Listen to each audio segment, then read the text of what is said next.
និយាយពីរឿងស្នេហ៍តែងថារូបបងខនស្នេហ៍បងស្មងតែវាគ្មាននៅបបិសនបើពេលរងទុំក្រមុំនេះរីក៏ចូលមកបងយេ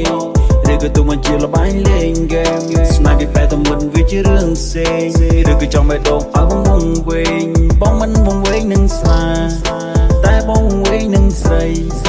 បើសិនពេលនេះអូនមានថ្មីសុំប្រាប់ចរណៃឲ្យបងបានកាត់ចិត្តយេ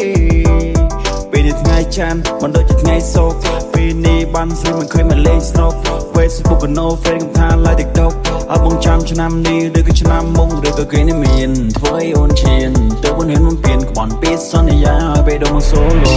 ឲ្យបងចាំរាប់ខែបងចាំស្នេហាអូនឲ្យបងចាំ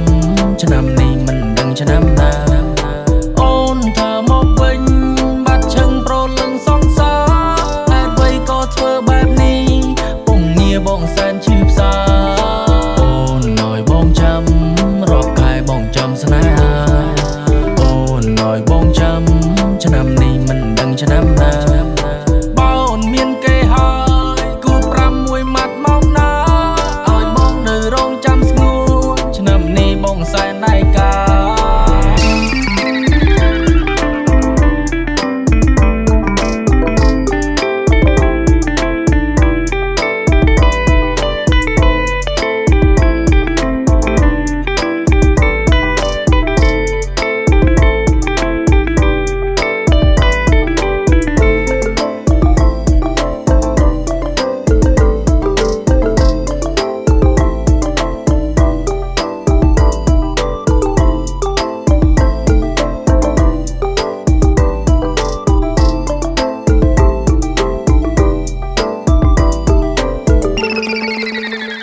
នឹងឲ្យបងចាំរាប់ខែរាប់ឆ្នាំទៅហើយបងចាំចម្លើយរុងស្រីតែពេលនេះបាត់រុងអូនឈឹងបងក៏ដឹងអូនមានអ្នកថ្មី